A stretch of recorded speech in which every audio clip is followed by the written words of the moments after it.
नमो हरिहंताणं नमो सीताणं नमो हरियाणं नमो वसायाणं नमो लोई सब सावणं मेसो पंचण मुखारो सब पावपणाशिडो मंगलानं च सवेसिं पटवं होई मंगलं नमो हरिहंताणं नमो सीताणं नमो हरियाणं नमो वसायाणं नमो लोई सब सावणं मेसो पंचण मुखारो सब पावपणाशिडो मंगलानं च सवेसिं पटवं होई मंगलं नमो हरिहंताणं नमो सीताणं नमो हरियाणं नमो वसायाणं नमो लोई सब सावणं येसो पंचण मुखारो सब पाव बळाशडो मंगळानं सवेसिं होई मंगलम અધોલોક ઉદોલોક તીર્થાલોક માં રહેલા દરેકે દરેક ગ્રહ જીવ સ્થાવર જીવને સુખ મળે સાતા મળે સમાધિ મળે જલ્દી જલ્દી બધા જીવ મોક્ષે જાય એવી પ્રાર્થના ચલો બધા શાતામાં હશો અને આજનો આપણો મંડે નો વર્ગ કર્મગ્રંથ 2 લાસ્ટ ટાઈમ ઘણા બધાએ હોમવર્ક મોકલ્યું હતું ઘણા બધાએ નથી મોકલ્યું તો જેમણે મોકલ્યું છે એમને કદાચ આઈડિયા હશે તો આપણે ઘણા બધાએ મોકલ્યું હતું પણ ડિટેલમાં નહોતું મોકલ્યું મને 120 લાઇન્સ જોઈતી હતી એટલે નંબર 1 સમજો કે મતિ જ્ઞાનાવર્ણીય નંબર 2 શ્રુત જ્ઞાનાવર્ણીય એ રીતે 5 જ્ઞાનાવર્ણીય પતે પછી દર્શનાવર્ણીય તો પછી 6 7 8 9 10 11 પછી 12 13 એવી રીતે લાઈનમાં 120 નંબર લાઈનમાં જોઈતા હતા અને બધાની પાછળ ઘણા બધાએ અધૂરું લખ્યું છે દાખલા તરીકે પાછળ તમે ચક્ષુ લખ્યું હોય તો ચક્ષુ દર્શનાવર્ણીય કર્મ તો આ મોહનીય કર્મ પછી મનુષ્ય તો આયુષ્ય કર્મ તિર્યંચ આયુષ્ય કર્મ તો એ પાછળનું પણ તમારે સાથે જ બોલવાનું એનાથી તમને ખબર પડે દાખલા તરીકે ગતિ હોય તો ગતિ નામ કર્મ મનુષ્ય ગતિ નામ કર્મ તો શું થાય કે ગતિ પણ ખબર પડે અને નામ કર્મનો પ્રકાર છે એ પણ ખબર પડે એટલે પાછળમાં નામ કર્મ હોય આયુષ્ય કર્મ હોય ગોત્ર કર્મ હોય એ બધું લખવાનું સંગયણ સંગઠન તો તમને ખબર પડે કે એનાથી કયું કર્મ છે એટલે એવી જ આદત રાખવાની બધામાં પાછળ લખી અને ફરીથી બધા 120 લાઈનમાં મોકલવાના છે 5 આ 9 આ એવી રીતે નહીં તમારે લખવાના 1 2 3 4 5 આ જ્ઞાન આજુ પાછળ તમે જ્ઞાનાવર્ણીય લખશો એટલે ખબર પડશે આ જ્ઞાનાવર્ણીય છે પછી દર્શનાવર્ણીયના 9 પછી આના એવી રીતે આયુષ્ય લાઈનમાં 8 એ 8 કર્મના તો જો એનાથી થશે શું હવે આજે આપણે જે ટેબલ જોઈશું એનાથી તમને ખબર પડશે કે શા માટે હું આ કહેતી હતી લાઈનમાં લખવાનું ચલો આજે આપણે નવી વસ્તુ શરૂ કરીશું જે મૂળ કર્મગ્રંથ 2 છે એને જોઈશું અને કેટલાને સમજાય છે આપણે જોઈએ જે લોકોએ હોમવર્ક કર્યું છે એ લોકોને થોડું ઘણું સમજાશે અને જે લોકોએ 14 ગુણસ્થાનક કર્યા છે તો એક વખત આપણે રિવિઝન લઈ લઈએ 14 ગુણસ્થાનકના નામ પહેલા તો જોયા વગર કોઈ બોલી શકતું હોય તો બોલ જોયા વગર પછી આપણે જોઈને આપીશું ચાન્સ જો જોયા વગર બોલવા હોય તો કોણ બોલી શકે છે 14 કારણ કે હવે આજુ આખું બીજું ત્રીજું ચોથું પાંચમું કર્મગ્રંથ બધા ગુણસ્થાનક ઉપર છે ચલો ટ્રાય કરો ફટાફટ પછી આજનું આપણે ક્લાસ શરૂ કરીએ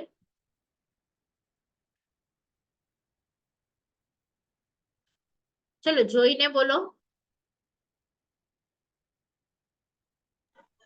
હા બેન બોલો હા બોલો પ્રણામ બેન હા પ્રણામ મિથ્યાત્વ ગુણ સ્થાનક શાશ્વાદક ગુણ સ્થાનક થોડાક મને 7 સુધી જોયા વગર આવડે છે હા પણ તમે મિસ્ટેક શું કરો છો ખબર છે પહેલું છે ને મિથ્યાત્વ તો મિથ્યા દ્રષ્ટિ એટલે કે એ વ્યક્તિની દ્રષ્ટિ મિથ્યા છે નામ સાચું છે મિથ્યાત્વ પણ તમને ખબર હોવી જોઈએ મિથ્યા દ્રષ્ટિ ગુણસ્થાનક સમ્યક તો હવે શાશ્વાદન સમ્યક્ત્વી જો બુકમાં નામ અલગ છે આપણે ભણ્યા હતા ત્યારે અલગ હતું સ્વાદન સમ્યક્ત્વ કેમ લગાડું છું કારણ કે એની અંદર 1% સમ્યક્ત્વ છે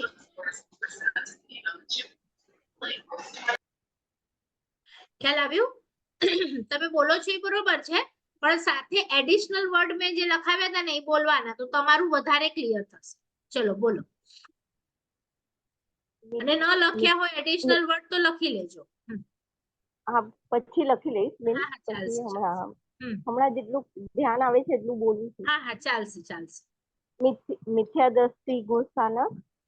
પેલું મિથ્યા દ્રષ્ટિ ગુણ સ્થાનક, બીજું શાશ્વદલ સમ્યક બરાબર. સમ્યક દ્રષ્ટિ ગુણ સ્થાનક, પછી મિશ્ર દ્રષ્ટિ મિશ્ર સમ્યક દ્રષ્ટિ મિશ્ર દ્રષ્ટિ ગુણસ્થાનક. ગુણ સ્થાનક, પછી અવિતિ સમ્યક દ્રષ્ટિ ગુણ સ્થાનક, ચોથું આ ચોથું થઈ ગયું. પાંચમું દેશ વિરતિ ગુણ સ્થાનક. હા સમ્યક દ્રષ્ટિ, દેશ વિરતિ સમ્યક દ્રષ્ટિ. હા દેશ વિરતિ સમ્યક દ્રષ્ટિ ગુણ સ્થાનક, પછી પ્રગત ગુણ સ્થાનક. હવે પછી નથી, એ મને મોઢે નથી આવતું. હવે છે ને પ્રમાદવાળી સર્વવીરતિ, તો ધ્યાનમાં રાખશો ને તો જોયા વગર આવડશે. પ્રમાદવાળી સર્વવીરતિ, અને એ સર્વવીરતિ પણ સમ્યક દ્રષ્ટિ છે. તો પ્રમત સર્વવીરતિ સમ્યક દ્રષ્ટિ. પછી એના પછી અપ્રમત આવે. તો અપ્રમત સર્વવીરતિ સમ્યક દ્રષ્ટિ. પછી આઠમાના બે નામ છે, જોઈને બોલો શું છે બે નામ આઠમા. અપૂર્વકરણ અને નિવૃત્તિકરણ. હા નવમાના અનિવૃત્તકરણ, અને બીજું છે બાદર સંપ્રદાય. હા એટલે કે મોટા કશાયો ત્યાં પૂરા થાય. પછી દસમા પછી ઉપર સૂક્ષ્મ સંપ્રાય ગુણ. બરાબર છે. પછી 11મું ઉપસાત મોહ. હા અને મોહ ઉપશાંત થાય એવા વ્યક્તિને શું કહેવાય? વિતરાગ વિતરાગ કહેવાય. એટલે ઉપશાંત મોહ વિતરાગી એમ સાથે બોલવાનું. ઉપશાંત મોહ વિતરાગી. અને પછી 3 કર્મો ઉભા છે એટલે છદ્મસ્ત. એટલે 4 શબ્દમાં સાથે બોલો. ઉપશાંત મોહ વિતરાગી છદ્મસ્ત ગુણ સ્થાનક. પછી હવે જેને ક્ષય કરી નાખ્યા છે આ બધા કર્મ. ક્ષીણ મોહ વિતરાગી સાથે જ બોલવાનું. ક્ષીણ મોહ વિતરાગી છદ્મસ્ત ગુણ સ્થાનક. હા આ 12મું થયું. હવે 13મું. 12મું થયું સંયોગી કેવલી ગુણ. હા જેના યોગ ચાલુ છે મન વચન કાયાના. અને 14મું તો અયોગી કેવલી. કેવલી ગુણ. કેવળ જ્ઞાન પામેલા છે. આ 13મા અને 14મા વાળા કેવળ જ્ઞાન પામેલા છે. 12મા વાળા છદ્મસ્ત છે એટલે હજી કેવળ જ્ઞાન પામ્યા નથી, કારણ કે જ્ઞાનાવર્ણીય કર્મ ઊભું છે. તો શબ્દ જેટલા હેડિંગ તમારા ક્લિયર હશે ને એના ઉપરથી એ આત્મા કેવો છે એ ખબર પડશે. પહેલા ઉપર આત્મા મિથ્યા દ્રષ્ટિ વાળો છે, ચોથા ઉપર સમ્યક દ્રષ્ટિ વાળો છે, પણ વીરતિમાં નથી. પછી 5મીમાં દેશથી વીરતિ આવે છે, 6ઠામાં સર્વથી વીરતિ આવે છે પણ પ્રમાદવાળી છે, 7મામાં સર્વથી વીરતિ છે પણ અપ્રમત્ત છે. હા તો એક નામ તમે બોલશો ને એના ઉપરથી તમને આખું ગુણસ્થાનક ક્લિયર થઈ જશે કે એ કેવો વ્યક્તિ છે એમ. બરાબર. હા ચલો નેક્સ્ટ ક્લાસમાં પણ આપણે ફરીથી પૂછીશું. હવે આજનો ટોપિક આપણે શરૂ કરીએ. બરાબર. હું શેર કરું છું સ્ક્રીન. એ ટેબલ હશે. એ ટેબલમાં કેવું હશે? જુઓ 4 નવા શબ્દ આવશે આજે. આજે આપણે ભણીશું આ 120 પ્રકૃતિ છે જે તમે જોઈ 8 કર્મોની બધી 120 પ્રકૃતિ. તો એ 120 પ્રકૃતિ કયા ગુણ સ્થાનક પર બંધાય? આજે આપણે શું શીખીશું? કયા ગુણ સ્થાનક પર બંધાય. દાખલા તરીકે ઈઝી સમજાવું કે મારે આહારક દ્વિક બાંધવી છે, આહારક શરીર. તો આહારક શરીર તો મુનિ ભગવંત બાંધી શકે, અને મુનિ ભગવંત નું ગુણ સ્થાનક 6ઠું છે. તો એનાથી પહેલા આહારક શરીર બંધાશે જ નહીં. આપણે પહેલા બીજા ત્રીજા ચોથા પાંચમા પર હોઈએ. પછી જીન નામ કર્મ. તો જીન નામ કર્મ બાંધવા માટે કેવલી પણ જોઈએ. તો કેવલી ક્યારે બને જીવ? 13મા ઉપર. તો એનાથી પહેલા બંધાશે જ નહીં. સીધું 13મું ગુણસ્થાનક આવશે ત્યારે બંધાશે. એટલે આપણે એક એક પ્રકૃતિને એવી રીતે જોઈશું આજે. બરોબર. હવે સેકન્ડ એમાં એક હશે એવી પ્રકૃતિઓ કે જે સમજો કે પહેલા ઉપર બંધાય છે પણ બીજા ઉપર બંધાતી નથી. હવે આગળ ક્યાંય પણ બંધાશે નહીં. દાખલા તરીકે નરક છે તો એ પહેલા ઉપર જ બંધાય, પછી તમે આગળ આગળ જાઓ ને 4 5 6 7 8 9 10 તો ત્યાં નરક બંધાતી જ નથી. એટલે એનો વિચ્છેદ થઈ ગયો, એટલે કે નાશ પામી ગઈ. તો આવી પ્રકૃતિને કહેવાય, લખી લો શબ્દ બંધ વિચ્છેદ. બંધ વિચ્છેદ એટલે શું? તો કે એના પછી એ ગુણસ્થાનક પછી એ પ્રકૃતિ બંધાય નહીં. એ ગુણસ્થાનક પછી બંધાય નહીં.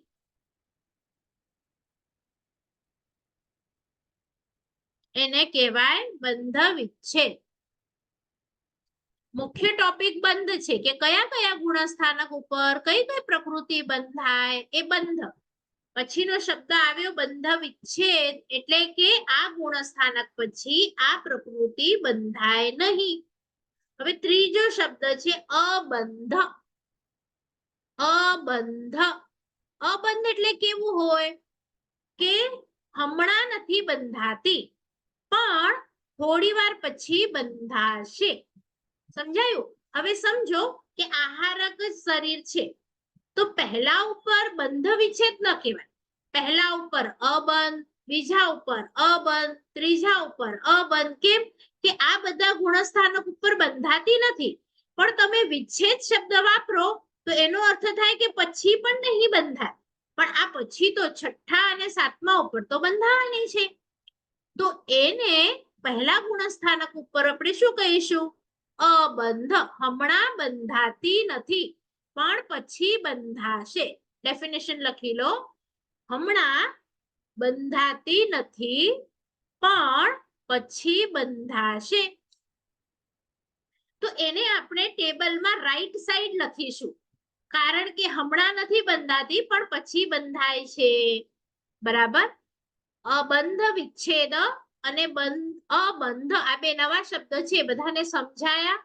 બંધ વિચ્છેદ એટલે કે આના પછી સમજો આપણે બીજા ઉપર કહીએ કે આનો બંધ વિચ્છેદ થઈ ગયો, તો હવે સમજો મિથ્યાત્વ છે. મિથ્યાત્વ પ્રકૃતિ, મોહનીયની એક પ્રકૃતિ છે ને મિથ્યાત્વ મોહનીય, તો એ મિથ્યાત્વ ઉપર જ બંધાય. પછી તમે બીજું, ત્રીજું, ચોથું, પાંચમું, છઠ્ઠું, 14 સુધી જાઓ, ક્યાંય મિથ્યાત્વ મોહનીય કર્મ બંધાય તો એનો પહેલા ઉપર જ બંધ વિચ્છેદ થઈ ગયો. શું બોલવાનું? બંધ વિચ્છેદ. એવું નથી કે પાછળ બંધાશે, એટલે આપણે એને મિડલમાં લખીશું, પણ રાઈટ સાઈડ આપણે અબંધનું એક કોલમ બનાવીશું. તો એ કોલમમાં શું લખીશું? સમજો આહારક શરીર લખીશું કે જીન નામ કર્મ લખીશું. તો શા માટે? કે હમણાં પહેલા ઉપર જો જીન નામ કર્મ મિથ્યાત્વી બાંધી શકે? ન બાંધી શકે. બીજા ગુણસ્થાનક વાળો ન બાંધી શકે, ત્રીજા વાળો ન બાંધી શકે, ચોથો સમકિત તો જોઈએ એને બાંધવા માટે. તો સમકિત આવે ને પછી બધી સારી પ્રકૃતિઓ બંધાય, ત્યાં સુધી બંધાય નહીં. તો એ તમારે રાઈટ સાઈડ લખવાનું, અને એનો અર્થ પણ એમ જ સમજવાનો કે હમણાં નથી બંધાતી પણ પછી બંધાઈ શકે છે. એટલે બે શબ્દ હમણાં આપણે જોઈએ. બંધ, ત્રણ જોઈએ તો ત્રણ: બંધ, બંધ વિચ્છેદ અને અબંધ. હવે હું ટેબલ શેર કરું છું અને તમે બધા મિડલ પર ફોકસ કરજો. મિડલ પર. ચલો,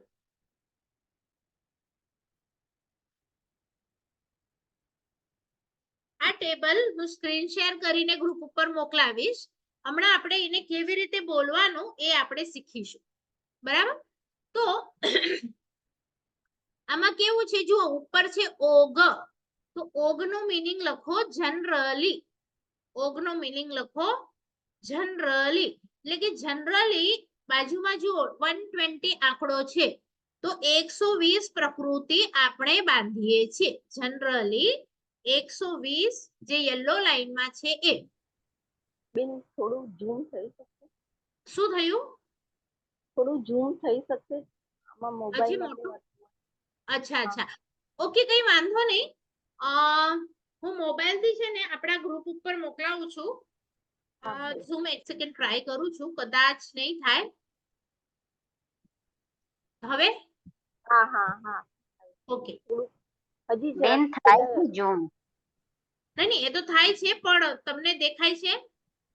હા બેન હા. હજી થોડુંક કરો બેન. દેખાય છે. હા, પછી છે ને સાઈડની કોલમ હટી જશે.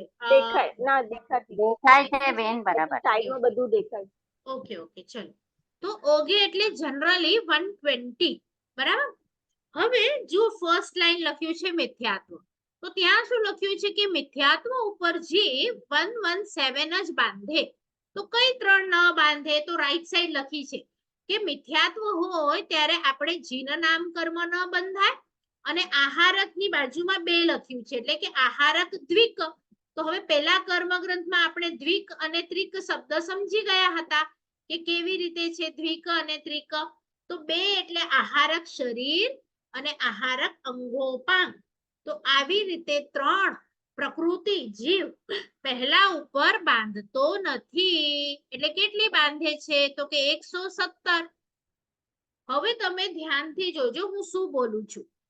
હવે જ્યારે આપણે બીજા ગુણસ્થાનક પર આવીએ છીએ,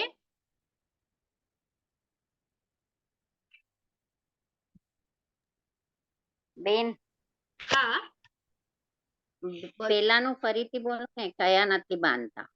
જો રાઈટ સાઈડ લખેલું જ છે, રાઈટ સાઈડમાં જીન નામ અને આહારક દ્વિક હા દેખાય પણ છે? એમાં છે ને તમારું ફોટો આવી ગયું છે એટલે દેખાતું નથી. અચ્છા અચ્છા અચ્છા, એક સેકન્ડ. હમ હટ્યું? નહીં છે. એક સેકન્ડ નીચે કરું છું.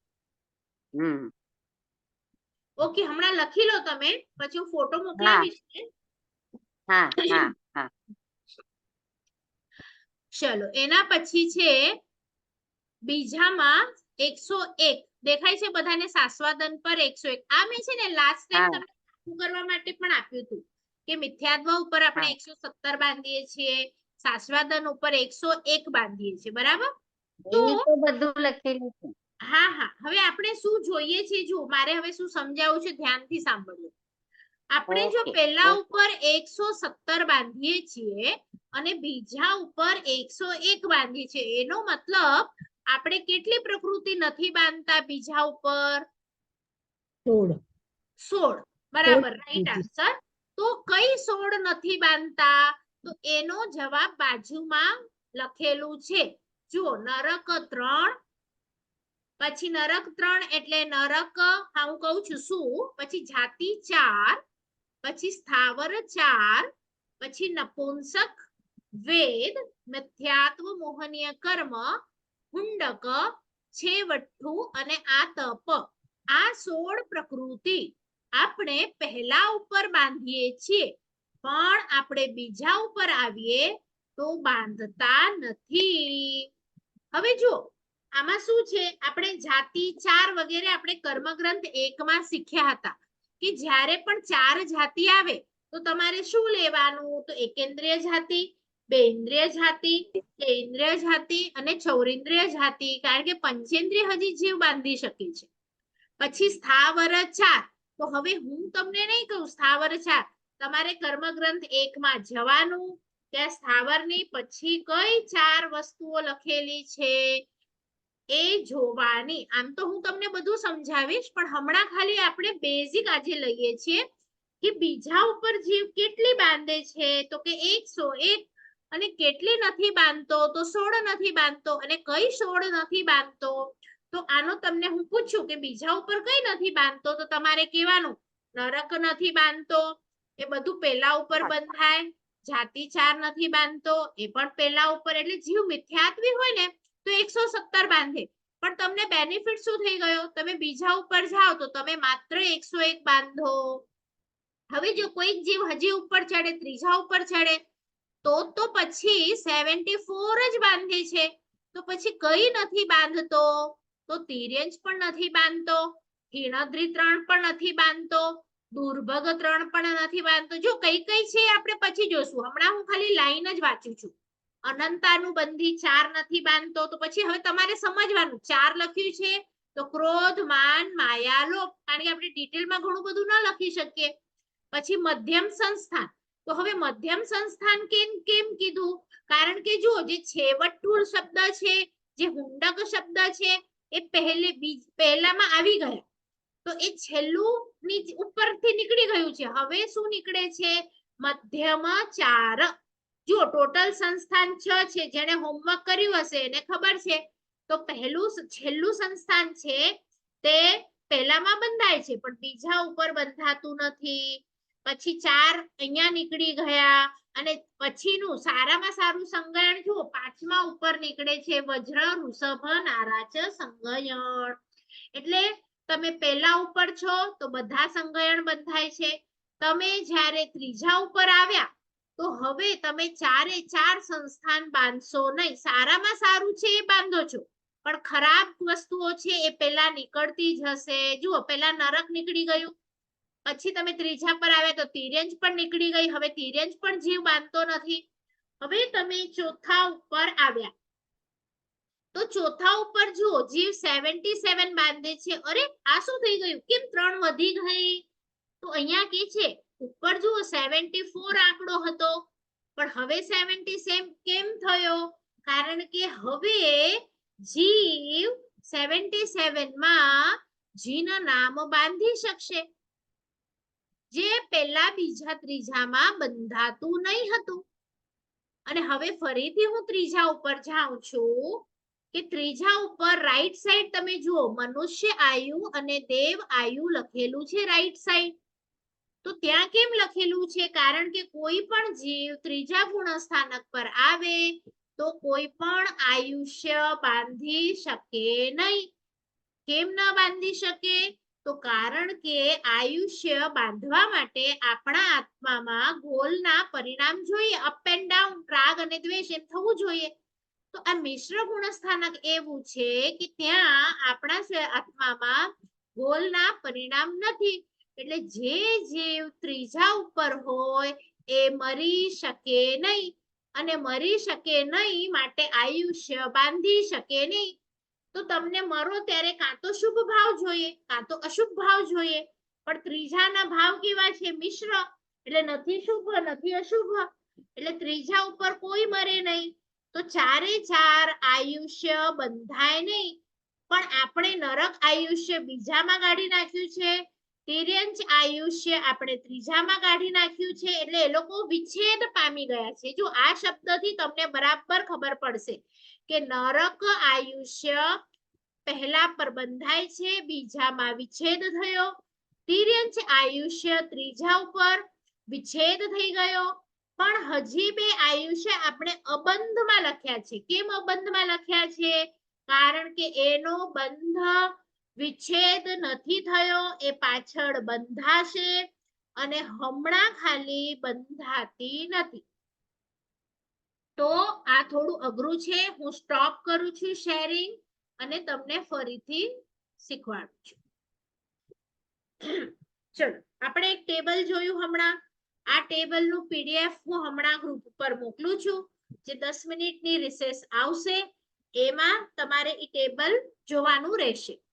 હમણાં આપણે એક ટેબલ જોયું, એમાં એક સાઈડ 14 ગુણસ્થાનકના નામ હતા, એની બાજુની કોલમ હતી, એમાં આપણે કેટલી કર્મ પ્રકૃતિ બાંધે છે એ જોયું. એના પછીની જે કોલમ હતી એમાં પહેલા ઉપર જો 117 બંધાય છે, એટલે તમને ખબર પડી ગઈ કે 120 તો જેણે હોમવર્ક કર્યું છે એની પાસે લિસ્ટ છે. તો એમાંથી 3 આપણે અબંધમાં લખીએ. અબંધમાં લખીએ એટલે શું? કે આ 3 બંધાતી નથી, એટલે એના છોડી 3 ને 117 આપણે પહેલા ઉપર બાંધીએ છીએ. પછી બીજાનો જે આંકડો હતો તે સીધો 16 માઇનસ કરીને હતો 101. તો તમને એમ થશે કે કઈ પ્રકૃતિ ગઈ, અમને ખબર નથી પડતી કઈ ગઈ. તો ત્યાં લાઈનમાં બાજુમાં લખેલું છે કે આ 16 પ્રકૃતિ ગઈ.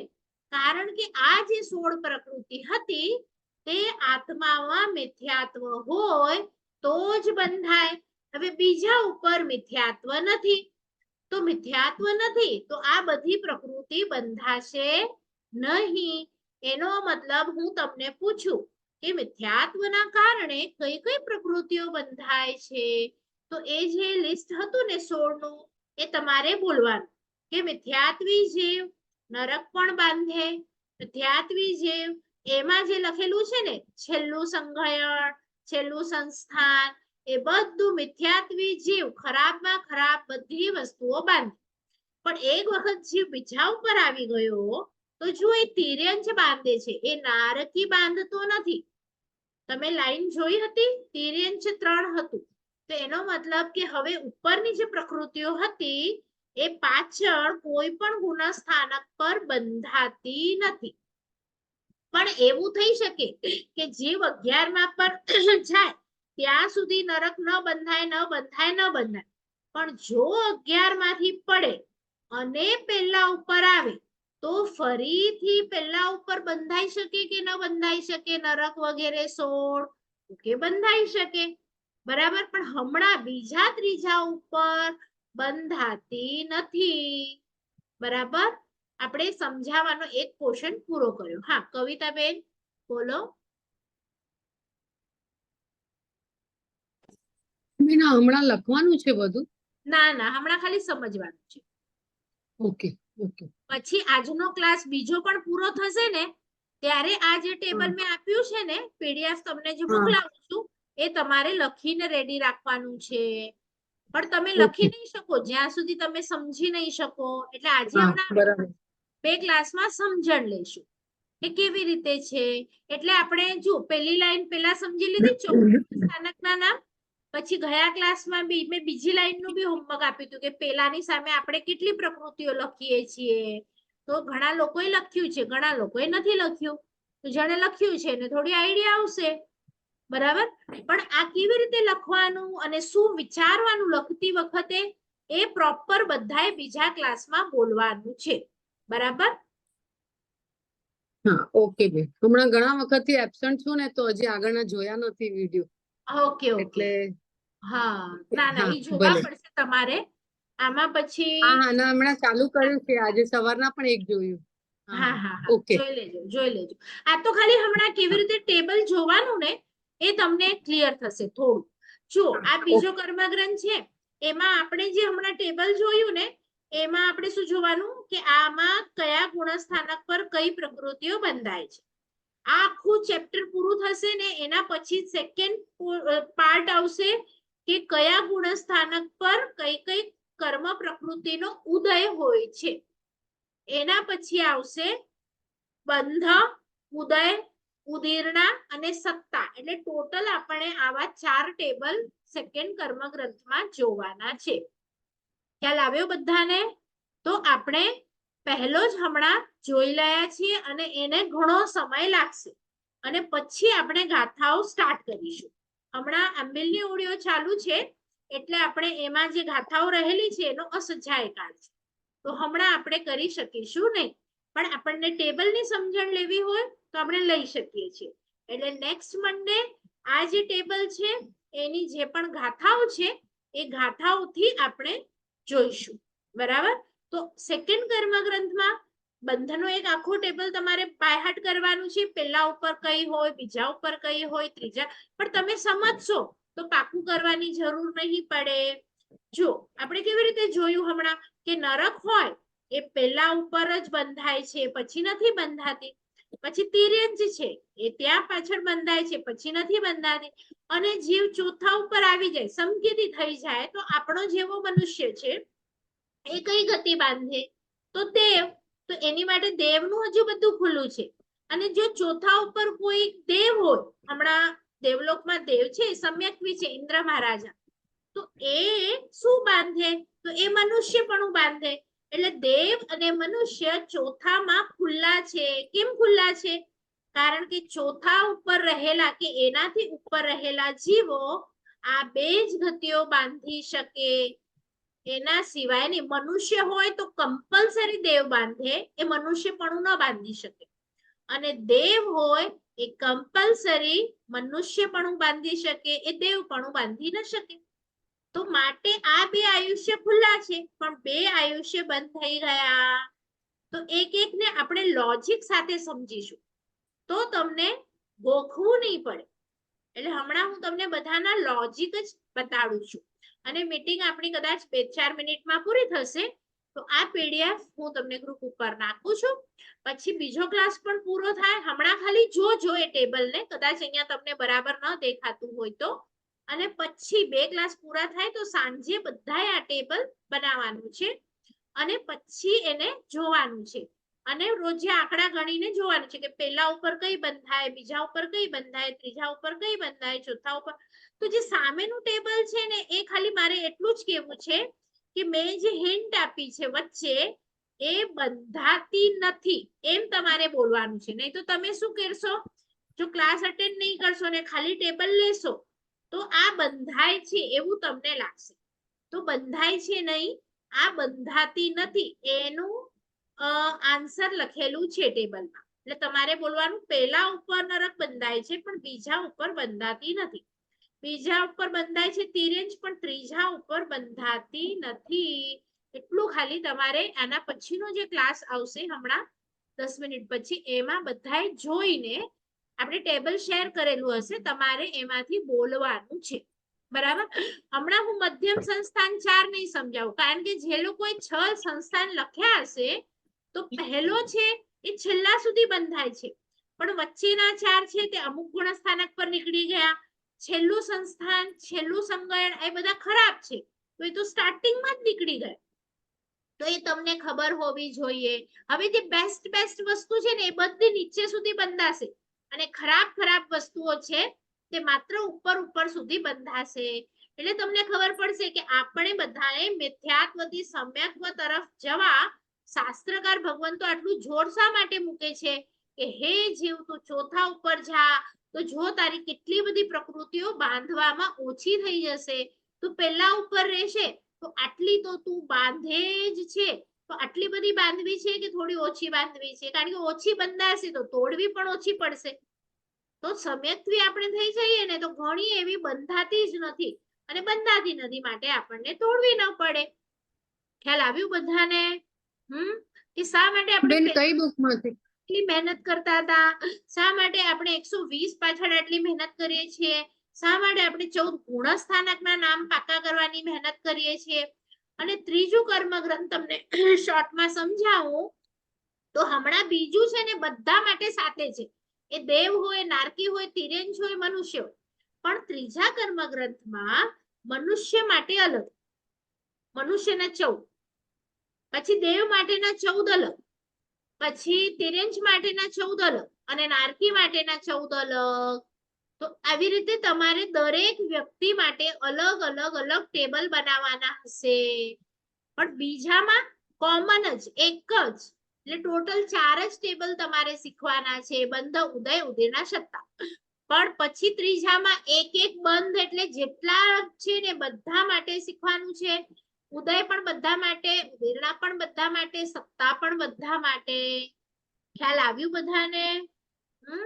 અઘરું છે, આપણે ધીરે ધીરે કરીશું તો ફેમિલિયર થઈ જશે, તો તમને ઈઝી થઈ જશે. ચલો, કોઈને હજી પૂછવું છે કે સમજાયું? હા મીનલ બેન કઈ બુકમાંથી કરાવો છો? હમણાં કોઈ બુક નથી, હમણાં તો એમ જ ટેબલ આપ્યું છે. આ ટેબલ તમારી કર્મગ્રંથની બુકમાં પાછળની બાજુ હશે, હું બંનેમાં પેજ જોઈને કહું છું કયા પેજીસ છે. હા બોલો મીનલ. પ્રણામ બેન. હા સાતામાં છો? દેવગુરુ પ્રસાદ.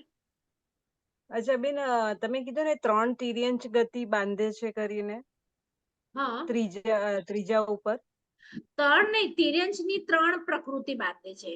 3 પ્રકૃતિ એટલે શું હોય? 3 હા, તો તમને છે ને દ્વિક, ત્રિક મેં છે ને પહેલા કર્મગ્રંથમાં એટલે જ કીધું તું બાય હાર્ટ કરજો કે જ્યાં તિર્યંચ દ્વિક આવે તો શું છે અને તિર્યંચ ત્રિક આવે તો શું લેવાનું. હવે એ તમારે ખોલવી પડશે, દ્વિક અને ત્રિક. તો આયુષ્ય, ગતિ અને આવી રીતે નામો છે, હિન્ટ આપું છું થોડી. એટલે હવે તમે જુઓ દ્વિકમાં શું લેવાનું અને ત્રિકમાં શું લેવાનું. આ 10 મિનિટનો ગેપ છે, તમે પહેલી કર્મગ્રંથની બુકમાંથી જોઈ અને આપણો બીજો ક્લાસ સ્ટાર્ટ થાય ત્યારે તમે આન્સર આપજો. હા, દ્વિક અને ત્રિક. ચલો, મેં લખાવ્યું છે પેલા કર્મગ્રંથમાં, હવે તમે જુઓ. ચલો, હજી બીજા કોઈને સવાલ? કારણ કે લાઈનમાં જ પાકું કરશો ને તો વધારે સારું પડશે તમને. અને હું પણ તમને કહું છું કે બીજા કર્મગ્રંથમાં કયા પેજ ઉપર આ ટેબલ છે બંને બુકમાંથી મહેસાણાની બુક અને જયદર્શિતા માય સાહેબ. ચલો મીટિંગ પૂરી થાય છે. બેન હા બોલો. બેન પ્રણામ બેન. લેસ્યા એટલે બેન શું આવે? શું શું લેસ્યા લેસ્યા. લેશિયા? હા, આપણો ક્લાસ શરૂ થાય હમ. તો સમજાવું. લેશિયા, હા. હા હા આપણે જીવ વિચાર નવતત્વ બંનેમાં જોઈ છે. હા, પણ હવે ધ્યાનમાં નથી આવતું હા હા મને હા, કહીએ કહીએ ચલો. જરા.